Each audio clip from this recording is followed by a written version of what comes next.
America is at a turning point. In poll after poll, we see that our country is deeply divided on issues such as the economy or the military or healthcare. But nowhere is this divide more obvious than when we're talking about our culture and our religion. Today's guest is no stranger to the culture wars. Bill Donahue, president of the Catholic League, is the author of a new, hard-hitting book entitled Secular Sabotage: How Liberals Are Destroying Religion and Culture in America. Welcome, Bill. Good to see you. Thank you, Frank. Your book, by its title, pulls no punches. What are you trying to do with this book? What are you setting forth? Well, of course, I just love liberals. I mean, look, the fact of the matter is the left in the past, the old left, the Marxists, they had a blueprint, they had a vision for the good society. It was inherently flawed, as we've seen throughout history. Their idea was to tear down capitalism on the backs of the proletariat, the urban factory workers, to attack the bourgeoisie, and eventually bring in socialism, the final stage being communism. That didn't work, as we know. But at least they had an idea of just tearing things down to build things up. Okay. Today, what we have are the nihilists. In other words, today's left, today's radicals are intellectually and morally spent. They're exhausted. They have nothing to offer whatsoever. They can't recommend communism because they've seen what's happened. They can't recommend a market economy because it's in their claw to be against them. They're really not Democrats with a small d and believing in democracy. So what they are is a bunch of brats. They're like the kid who wants to break up the erector set.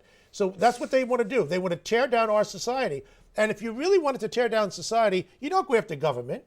You don't go after the economy. You go after culture. And the bullseye of culture, of course, in any society is religion. Well, and within our society, that means the Judeo-Christian heritage. And essentially, you really have to go after Catholicism. Let's talk about that, because you speak in your book about traditional values, the Judeo-Christian ethos. Mm-hmm. What is it? What are those values? Basically, the Judeo-Christian ethos essentially puts a premium on moderation, restraint, sobriety, marriage and the family, the idea that people have to have responsibilities and not just rights, the idea that excess is wrong, that we have to have limits that guide our behavior. Now, to me, that's just simply a prescription for sanity, to have a civil society. But there are people in our society who are at war with it. Why are liberals so threatened by that? First of all, let me just say this. I'm not talking here about moderate liberals. I mean, they're not the problem. I'm talking about those ones who have become more extreme. Unfortunately, liberalism in its more extreme manifestation has really become to define liberalism today. The liberalism of our time right now is entirely different from what it was when we were children. The JFK liberalism that I knew was not a threat to anybody. Okay. There was a lot to be ennobled. So we're talking about here more of a corruption of liberalism, taking it to more extreme manifestations. What do they want? No, why are they so threatened by those traditional values? And like you just said, it makes common sense for a culture to survive. You need some moderation, some restraint. Well, first of all, I'm talking about people who are imbued with hate. They hate our society, they hate nature, they hate God, they hate Western civilization. I work with them as a professor. Not all professors, not most professors, but more than just a few in the social sciences and humanities and in some of the law schools. I mean, these are people who are some of the most miserably unhappy people I have ever met in my entire life. Can be found in your local halls of academia, in those areas of the professorship.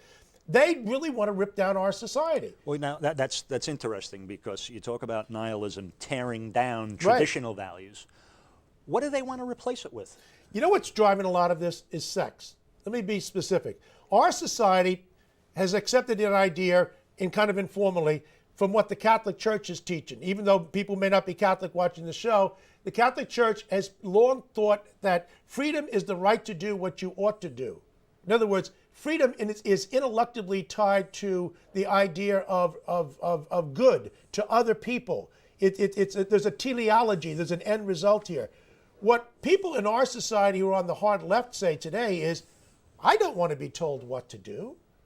The three most dreaded words in the English language to these people today, to these cultural nihilists, are thou shalt not. Look, the Catholic Church, Christianity in general, talks about an ethic of sexual reticence, the idea that restraint is the friend of liberty. These people want it all. The straights want all the sex they can have with anybody, whomever they want, at any time of the day. And if the girl gets pregnant, here's $300. Get rid of it on your lunch hour, okay? And they want us now to pay for their abortions and health care. In terms of the gays who are promiscuous, the same kind of thing. They want to have all the sex with whomever they want any time of the day. And if they wind up with a disease, it's my problem. I have to dish out more money to pay for research instead of changing their behavior. The Christianity is saying, folks, don't you get it? Don't war against nature. You have to exercise some degree of restraint and sobriety. And their idea is, no, freedom for me means no limits. It's a freedom to do whatever I want to do. Don't ever tell me that I'm not in charge of myself. It's insane to me. Your book, the way it's laid out is very interesting. There, you really make a case for a full frontal assault on traditional values. You speak of sexual sabotage, artistic sabotage, academia, self-sabotage with Catholicism and Protestantism. Let's talk a little bit more when you say why sexual sabotage is such an issue. You mentioned the gay community. They really seem to have drawn the ire. So talk to me about why they have such a problem with traditional values. Well, again, I mean, you know, when gays were in the closet, so to speak, there wasn't the kind of promiscuous behavior that we see today. Now, I'm not suggesting that people don't treat gays fairly. Of course they should. But my point is simply this. To the extent that you define liberty in a sexual fashion as the right to do whatever you want and with whomever you want, you are constantly running against the Judeo-Christian idea of sexual restraint, and you're setting yourself up for disaster because the human body was not meant for this kind of punishment. And we are talking about people who have done things to themselves, not only in the gay community, it's also in the straight community. Any proctologist who works in an ER in a major urban hospital will tell you exactly what I'm talking about here. People cannot treat their body with this kind of abandon and then expect that somehow they're going to live a long and lasting life. Their idea of freedom in the gay community and amongst promiscuous straights is that I don't want any limits. I don't want a harness. That any kind of restraint is somehow anathema to my freedom. That idea is positively delirious because you can never, at the end of the day, beat nature. The gay community has a particular anger and resentment towards the Catholic Church. Talk to us a little bit about some of the things that have gone on at St. Patrick's Cathedral.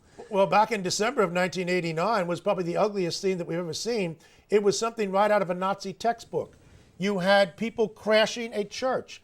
During Mass, the 10:15 Mass of Cardinal O'Connor back in the middle of December of 1989, gays storming the church, taking the host, spitting it on the floor, chaining themselves to the pews, collapsing in the church, stopping the Mass from going on. That's what Nazis did in Germany. They used to march themselves into the synagogues and destroy the Jews from worshiping. Well, it certainly doesn't sound like tolerance because no, this is ACT UP, in fact, and they were defended by a lot of other people. What is ACT UP?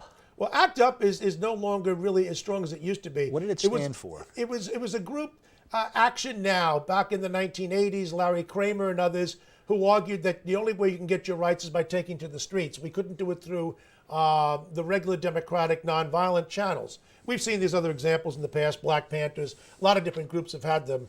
I call them urban terrorists, which is a good, I think, an apt phrase to describe them. As far as America getting its lessons on sexuality, one of the premier people on that front, and there's been movies about him, is Albert Kinsey. Mm-hmm. Tell us a little bit about him and where you see him fitting into the culture wars. Well, Kinsey was actually a Protestant raised in the Midwest and rebelled against his father.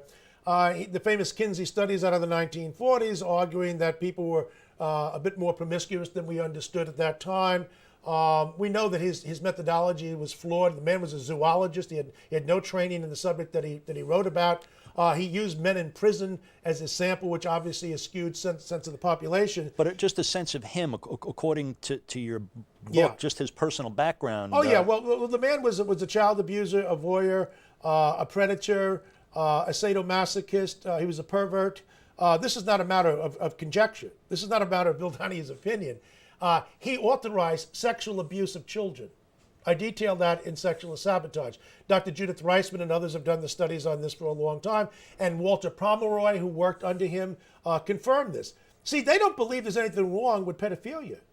They talk about, well, don't you have some pedophilia problems in the Catholic Church? It's actually more of a homosexual problem, quite frankly, since most of the victims were post-pubescent. That's not pedophilia, that's homosexuality.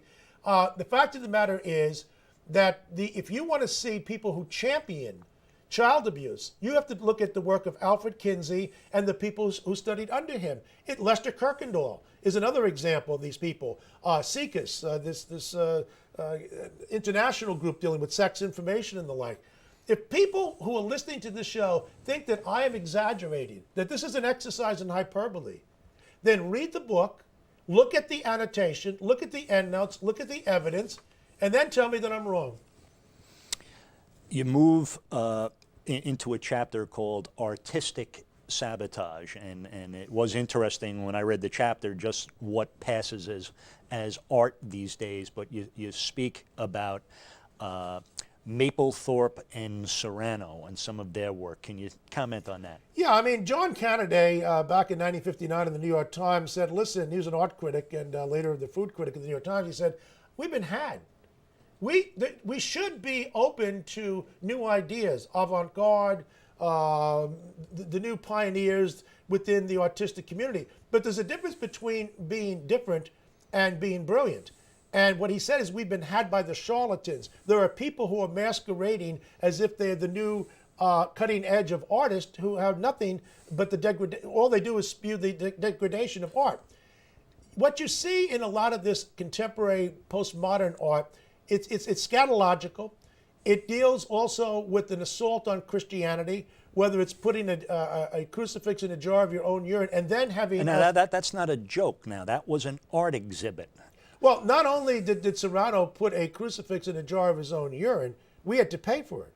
He received a grant from the National Endowment of Humanities. So the United States government was had by him and by Mapplethorpe, who had other kinds of... They deal with excrement and things of that nature. And it passes as art. I just want to put a quote up because it seems to, Sure. From your book, quote 1, you say, for all the talk about how multicultural our society is, the U.S. is still only 0.4% Hindu, 0.6% Muslim, and 1.7% Jewish. Approximately 80% are Christians. It stands to reason then that the radical secularists must sabotage Catholicism and Protestantism if they are to be a success, and that they have done. So that's what you see when you see some of these art exhibits, for instance, supposedly he was a hero to the left. I'm just wondering how they would have reacted if he submerged, I don't know, a Star of David or a menorah in a jar of urine, if that would have gotten the same treatment. It's interesting you mention that because Barbara Handman, back in the 1990s, when I dealt with her, she's the vice president in New York of People for the American Way, they were all in favor of Corpus Christi, an artistic rendition of Christ having sex with the apostles. I confronted her on this issue, and we talked about Serrano with the crucifix in a jar of urine. Now, Handman happened to be Jewish, and she said to me that was very ennobling. That was a very positive sign to put a crucifix in a jar of urine. So I said, so you wouldn't complain then if we took a Star of David and put it in a jar of feces? She was horrified. And I said, why are you horrified? What goes on here? See, this is what I don't quite understand. The people on the left, there are some people who are honest people who I think are misguided. We're not talking about them. I'm talking about people who are rank hypocrites and who are liars and know exactly what they're doing. And what they want is to have an assault on the cultural edifice of our society, going at the heart and center of Christianity, and particularly the bullseye being Catholicism. I like people when they're honest. Don't be dishonest. Just tell me what you really want to do. You are the president of the Catholic League for Religious and Civil Rights. Tell us about the organization. The organization was founded in 1973 by a Jesuit, Father Virgil Bloom. He was a Marquette University political science professor. He founded the organization not really so much in terms of abortion, even though it was the same year of Roe v. Wade and the infamous decision. He was wanted to make it more like a anti-defamation organization similar to the ADL in the Jewish community, because he felt that the people with the collars, the bishops, the cardinals, they were somewhat handicapped in terms of what they could do in pushing for civil rights. He wanted a more aggressive position. Now, he, of course, was a priest, but he also chose mostly lay people to work with them around the country. It's a nonprofit 501c3 organization. He died in 1990, was ill from about the late 80s to that time. When I took over in 93, there was a 3-year period between the death of Bloom and when I took over where the organization almost went under, basically due to incompetence. And it was really a bit of a mess, financially, organizationally, and the like. But I work with a wonderful board of directors headed by Father Philip Eichner and others who have given me the freedom to make the kinds of decisions and not micromanage me. And so today, here in 2010, we're a success. How big is the group? We have a couple 100,000 people nationwide who support us. We get our money from Main Street, not Wall Street. We don't have any foundation offices. We don't have development offices. I write the appeals and the like. But when people contribute to the Catholic League, the reason why they stay with us and the reason we get new members, we actually get something done. I'm a very impatient person, Frank, and that is to say, I want to move fast. I'm in the office fast. I don't have lunch with people, work right through it. We hit the ground running like the Marines, and I don't have time for coalitions and brainstorming and, let's have a little chat about something. I can see from your book, you're busy.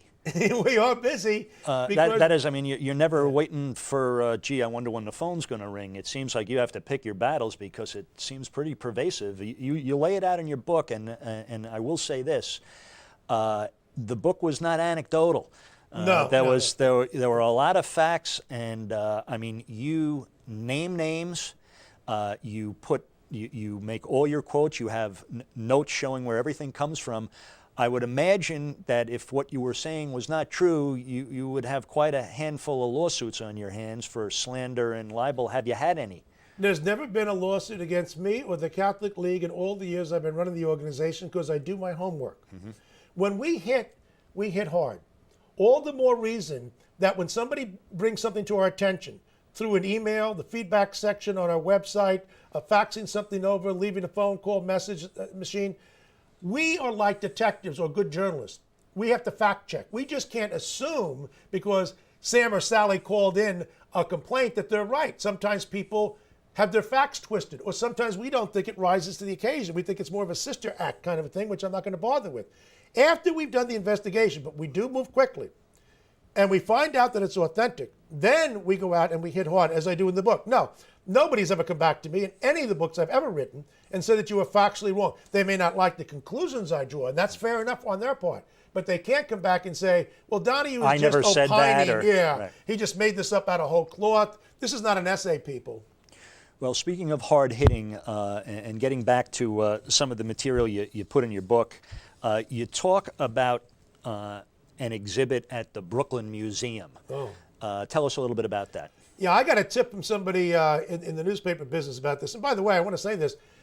I've got a lot of tips from people in the media. A lot of people say, well, the media is all liberal and whatnot. There are a lot of people in the media who are very good people, including some media liberal people, who don't like some things going on in society. And they give me a tip.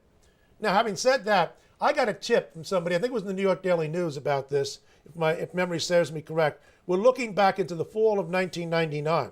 An exhibition called Sensation at the Brooklyn Museum of Art with all kinds of public monies. Not only do they have some very ugly things about pigs and being dissected and Myron Hanley, the great child abuser from England, being looked upon in a glorified fashion, they had a particularly disgusting representation of our Blessed Mother. A picture of her with dung on her, elephant dung on her, and people often forget this, pictures of female genitalia spread, pornography spread all around her. When I saw that, of course, I was livid.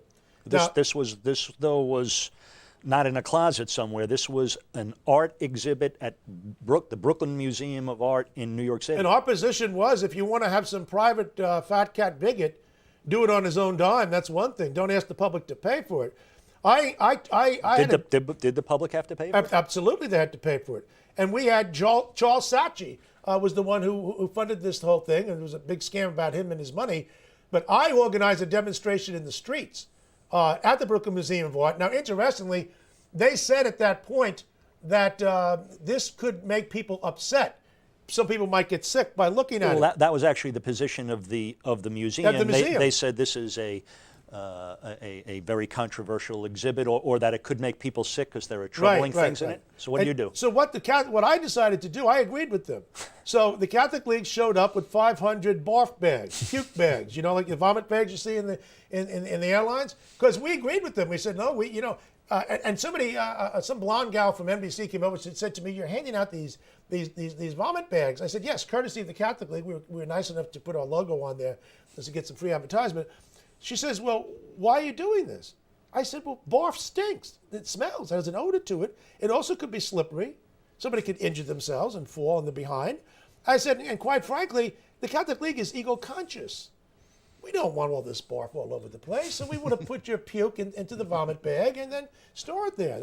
And at the very end of the day, too, when they took it down, I was kind enough to buy an enormous pooper scooper and mail it off to Arnold Lehman, who's the head of the Brooklyn Museum of Art, and said that, listen, the crew there shouldn't have to take care of your own dirt.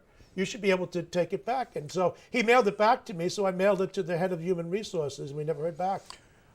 Why is it that religious groups or Catholic Christian groups seem to fall under the radar of these people as far as political correctness? In other words, there are other groups that would absolutely be off limits for an art exhibit like that. Why is it, again? Well, in some cases, it's fear of death. Let's just take Muslims, all right? The Danish cartoons a couple of years ago, which I recount in Secular Sabotage, inoffensive depictions of Muhammad, which some Muslims got very upset about. And they shot a nun in the back in Somalia. Over 200 people were murdered because the Muslims didn't like what they're doing. Now, what happened in the United States, no mainstream newspaper or television station would show the picture of Muhammad that appeared in the Danish cartoons. And why? They actually lied about it, Frank. They said, well, we don't want to offend people.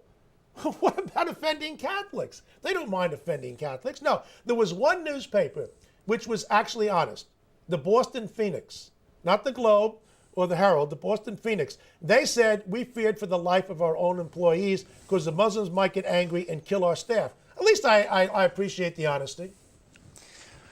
Well, we've seen the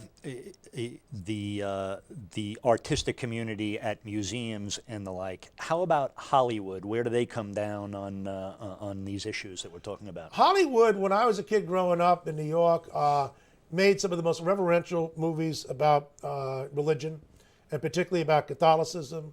I remember The Sound of Music in the mid-'60s. I went to see it in Broadway with my family. It was magnificent. And certainly the movies which were before my time, Bells of St. Mary's and other kind of movies, Hollywood was basically reverential. What happened is that when our culture changed by the late 60s, so of course did Hollywood. One could argue that Hollywood helped induce the change. We became much more secular. A radicalism took place. The cultural nihilism, which drives the secular saboteurs, that became to show itself and flare by the late 1960s. And so Hollywood changed. It pivoted on a dime. It no longer made reverential statements about Christianity. It assaulted one movie after another, attacking Christianity. And it's been relentless. For example? The movie Priest, for example. Now, look, I didn't object to the movie Priest back in the 90s because you had a dysfunctional priest. We know there are bad priests. There are bad imams and there are bad rabbis and ministers. Bad editors of newspaper, sure, bad producers exactly. Of movies. We understand that.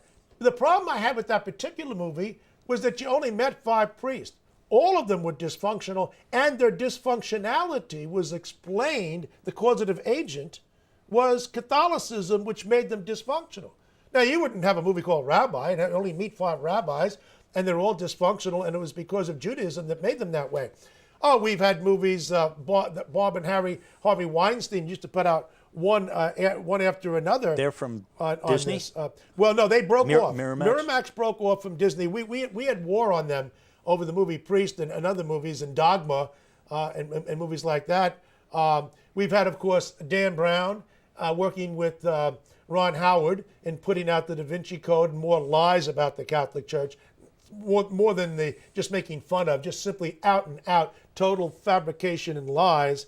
And you know, we finally had a movie which Christians could embrace, Mel Gibson's The Passion of the Christ. And what happened? Nobody in Hollywood would put it out. So Mel put it out with his own money, and then we were called bigots for liking the movie. So I mean, you can't win with this crowd in Hollywood. There's a real problem of anti-Catholicism, to be specific, in Hollywood. It's not everybody, but it's too many of them. What do you do about it?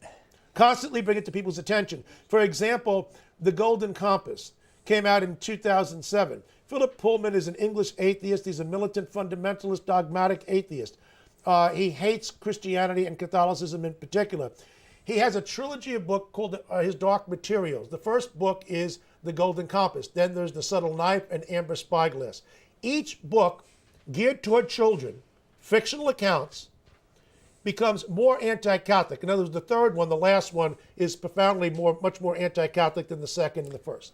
Bill, I want to pick that up, but we're at the midway point of our program. You're watching the American Family Association Presents. We're here with Dr. Bill Donahue, president of the Catholic League, talking about his new book, Secular Sabotage. Stay with us. We'll see you shortly.